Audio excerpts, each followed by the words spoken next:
Live from the news station. This is 7 News at 5. Meanwhile, the relatives themselves continue their lobbying efforts on Capitol Hill.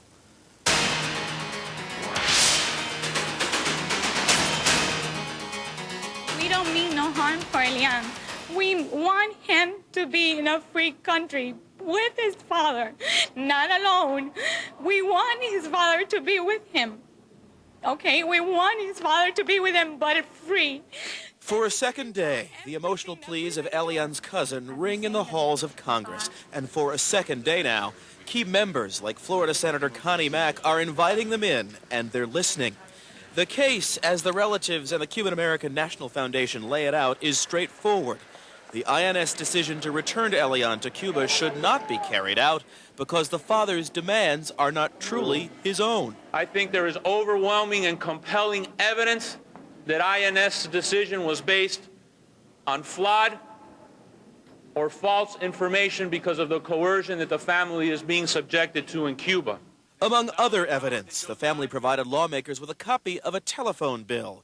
It appears to show a November call from Elian's father's home in Cuba to the home of the Miami relatives. The call, they argue, to alert them Elian was on his way.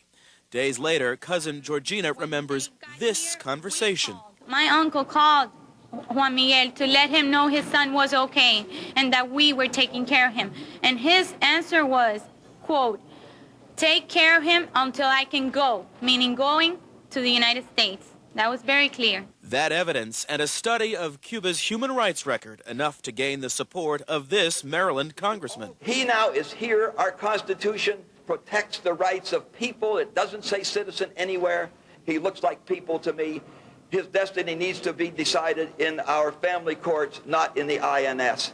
The family avoided discussion of a story in Wednesday's New York Times that portrayed Elian's Miami uncle Lasro as a convicted drunken driver. Jorge Mas Santos, however, blasted the paper and its reporting. There are major inaccuracies and outright lies. What will we see next? Is there secondhand smoke in the house? Is there a smoker? Is there a problem because this family is not rich and they are humble?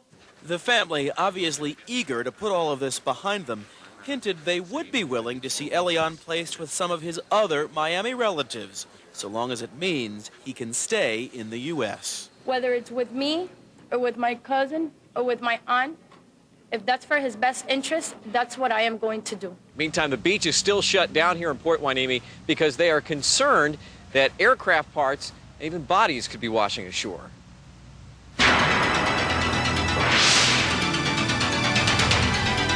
A picture of Flight 261 taken seconds before the crash. The MD-83 aircraft is in the upper left of your screen. It was photographed by a woman on the beach snapping pictures of the sunset Monday night. On the very same beach where that picture was taken, a memorial. The people of this seaside community bringing flowers, candles, and other mementos in memory of the passengers. Of the 88 people on board the Alaska Airlines flight, the Coast Guard has recovered only 4 bodies. We must proceed to the next phase of this incident, this tragedy, and that next phase will be transitioning from the search and rescue phase to the search and recovery. Already, some of the relatives of those aboard Alaska Airlines Flight 261 have come here to Southern California to be close to the recovery efforts. Meantime, the U.S. Navy has several ships assisting in the recovery effort. The vessels are equipped with side-scan sonar and robotic vehicles that will explore the wreckage on the ocean floor some 700 feet down. These Navy ships will also assist in the recovery of the flight recorders, which the NTSB says holds crucial clues to the cause of this disaster. President Clinton's lawyers fight back. Before Friday, this was how most folks got the news. From a paper, from a magazine, from the TV. CNN. That was literally yesterday. This is today.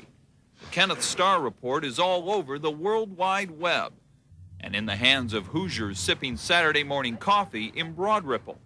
For once, without the filter of reporters and pundits, Americans can make up their own minds on the evidence versus the president. It gives me a chance that when we're around the water cooler on Monday morning to the opinions that are being formed are going to be my own opinions as opposed to somebody else's opinions. Rassett says because Americans have read the report for themselves, they can be more skeptical of President Clinton's explanations. I think that he's going to be in more deep water because we're going to see it with our own eyes. But not everybody cared to read about the president's sexual peccadillos over their morning coffee. I'm kind of sick of the issue. After 6 years of TV and newspaper stories, people say they're sick of hearing about President Clinton's alleged misdeeds. But if that's so, who do you suppose buys all these books about presidential scandals? They may say they're sick of it, but there's something really interesting about this that people want to know. And on Tuesday, 3 new books about the Starr Report will go on sale. I think that it could become a collector's item for some people. Web access may have reached an all-time record as cyber surfers search for the Starr Report, which may forever change the presidency and the way Americans learn about it. Russ McQuaid, Fox 59 News.